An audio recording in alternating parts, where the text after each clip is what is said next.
For sure. And I think when competition is done right, it's so powerful. What do you mean by that? Done right? Like, to win at all costs is not the right way to go about it. I don't, to have it be fair, to have it be, the work is what gets you there. The sacrifice for your teammates, the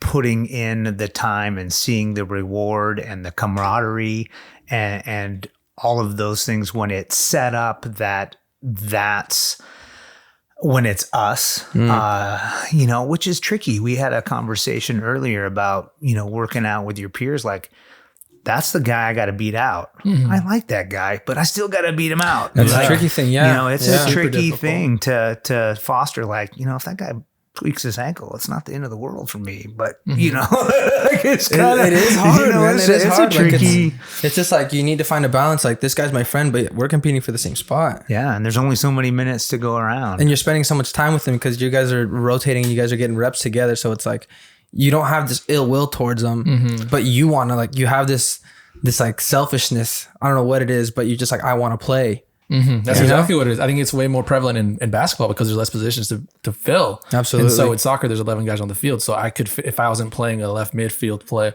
I could put me up top, and maybe if someone was injured down in defense, I could play defense. I could fit in that spot because I'm fast enough and versatile. But in basketball, like, you have certain players in certain positions. So it's like, you got to beat out that guy if you want to be playing. Yeah. I have a little bit different take in that I, coaching wise, try to put my best five regardless of position generally, and would kind of try to tweak it a little bit to where I might have a 6'5" guy coming off the bench because, the 6'1" guy works harder or takes care of more details or is a little bit better player. So I think there is some of that, but like, often you're carrying 12, so that's more than double. The soccer team, that's like 25. Yeah. So you kind of, that's pretty deep. But it's easier to sub in basketball too. That's true. I can call a timeout. There's a lot more stoppage in play. So that's true. When did you start getting into like coaching? When did you want to like start coaching? Started coaching when I went back to South Fork to do my student teaching. I kind of co-coached a freshman team in 92, 93. Yeah. And then I went to Utah for a couple years and coached and taught back in Utah and learned some stuff back there. That was after college? That was after college. Okay. So I graduated from Humboldt State and then went to Ogden, Utah, and taught and coached for a couple years. Came to Fort Bragg in 95 through 2001, 2002, and then went to Marin. Had 2 more kids down there in 2002 to 2004, and then moved back to Fort Bragg in 2004 and have been here since then. Yeah, that's awesome. So one of those questions that I wanted to ask, when you're going through that college experience, like, you kind of already have in your head that you want to be a coach, right? Do you take philosophy, like your coach's philosophy? So would you say that your philosophy as a coach, the way you coach, the drills you use, the formations you use, is mirrored from your coach at Santa Cruz? Because what I see in like soccer, that it's very prevalent. Like, my coach Shane Huff was coached by Simon, who was a coach at Bakersfield. So when you see Simon play in Pac-12 or like him set up his formation, it's like the exact formation that we play. I understand his press. I understand what he teaches because he coached my coach, and my coach is kind of coaching the same thing, puts his own twist on it, but it's essentially like the same philosophy, which is, I think is cool to see in soccer. I don't know if that's the same thing in basketball. I think very much so. You're going to teach best what you know best, and what you know best is what you did. Right. So there's definitely been, other learning things that I've picked up in my time in Marin. I worked under a coach that is extremely knowledgeable. Doug Donnellan at Drake knows his business like know, like a lot of college coaches refer to him for different stuff. Like he knows his stuff. And so to be there for 2 years and pick his brain, I've got a booklet of his philosophies and plays and different stuff, like just extremely organized and thoughtful and all the way out, and created different things. And so I've had a lot of mentors that way, not necessarily guys that I've coached or that have coached me, certainly taken a lot from them, but also from guys that I've watched and worked under as coaches. My time in South Fork, little time at Humboldt, watching those guys and working their basketball camps as a young person. My time in Utah, my time here, with Chuck Allegrini, and just trying to observe and learn. I don't claim to know it all, and still have a lot to learn, and I'm open to that. And one of the things right now I'm waffling on is, do I take a little sabbatical year and go and watch some more guys go to work and do some things at different levels? I've been to Vegas and a bunch of different clinics and watch people set up their drills and go, and I watch videos and read and different things. So I'm still learning a lot. Yeah. Are there camps like you go to? Well, I used to go to a lot of camps because I would take in my kids. Miles was very much into hoops and a hoops first guy. Clay and Athena, whatever the season is, they wanted to be a part of it. So it was something that I would go and work the camp to get him in for free, kind of thing. So as a coach, the point guard college was another thing. I went as a paying coach to learn from them a lot of really good stuff. And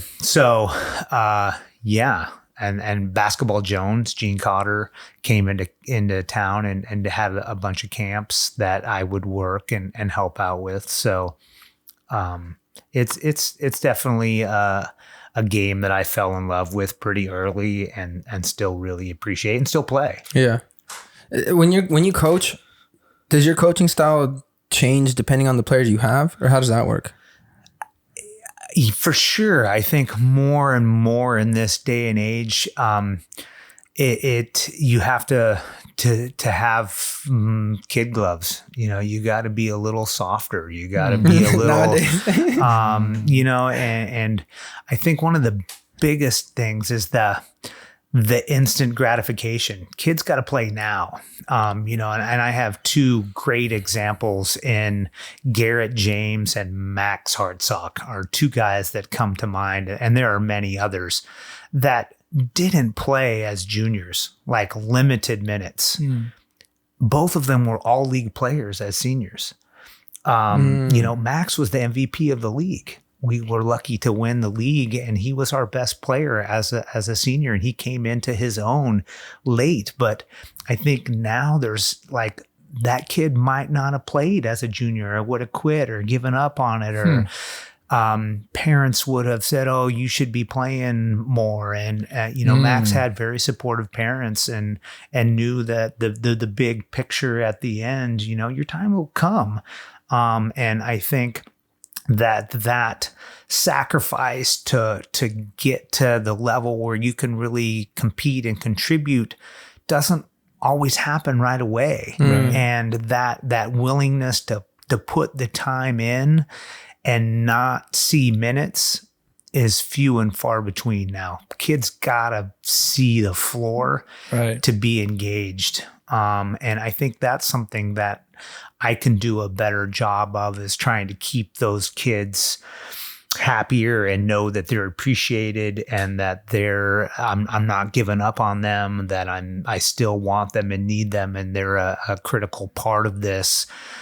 But when they're not on the floor, that's a tougher sell. That takes a lot to, I've coached my ass off on a 5-23 team trying to come up with something to say every day to keep them motivated and coming into practice. And, I've had 23-5 teams where, we just let it ride, but I get all the kudos when we're 23-5 and winning. And I'm not working as hard always as I am trying to get them to show up every day and work hard. So that's an interesting take on it, because I've been a part of winning teams and then I've been a part of losing teams, and the vibe is different, because you start off the season, okay, you're optimistic, and then 0-1, that's fine, guys. As a coach, I don't know, as a coach, but as a player, the coach is like, it's good, we can get back, we just work harder. 0-2, it's like, okay, it's fine. We can get it back. 0-5. It's like, okay, what's happening, guys? We need to get our shit together. So it's like, as a coach, how do you, because you start off up here, and all of a sudden you're kind of decline. And then by the end of the season, you have a losing record. You have no chance at the title, at the the conference title. What do you tell your team? How does that? Yeah. How do you keep them engaged? How do you keep them motivated? It's like some of the kids, that's when you see kids starting to weave out. They start quitting the team. What's the point? There's no motivation. People starting to give up in practice, not trying.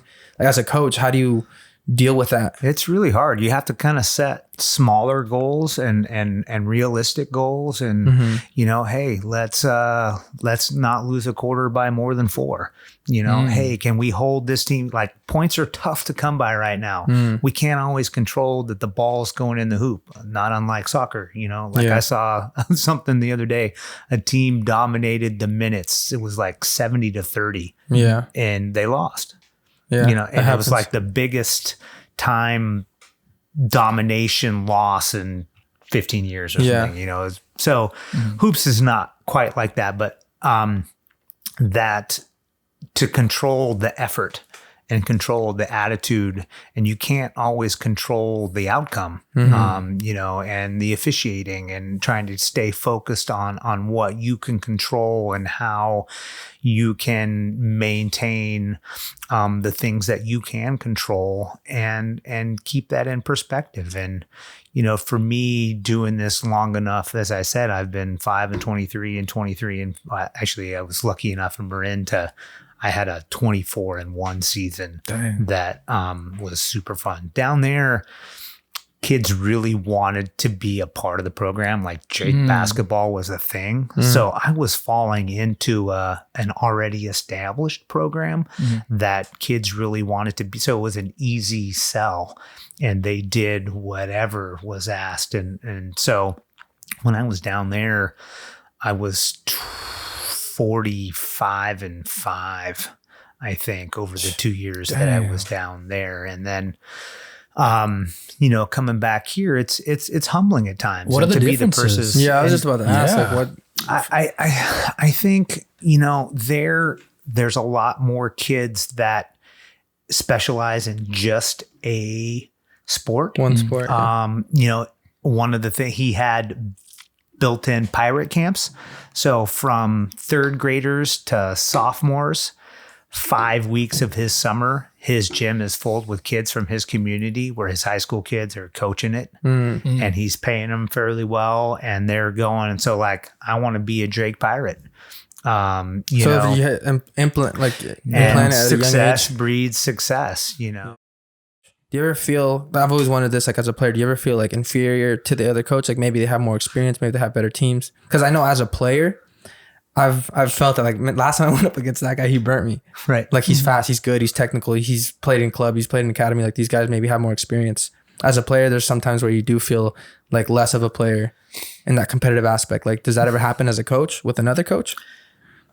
For sure. And I think, for me around here, I've put in a fair amount of time and paid attention and tried to learn. And there's guys that certainly know as much as I do. I don't know how many of them know that much more than I do, but to try to figure out how to go about their weaknesses, and how, when you have an inferior crew of athletes or less skilled basketball players, how do you compete as best you can against what he's going to put on the floor and when he makes this adjustment. And there's a lot of X's and O's in hoops and how you can kind of control it. And that's one of the things that I've liked coaching basketball more than soccer. I coached the girls soccer program for a couple years here. Actually,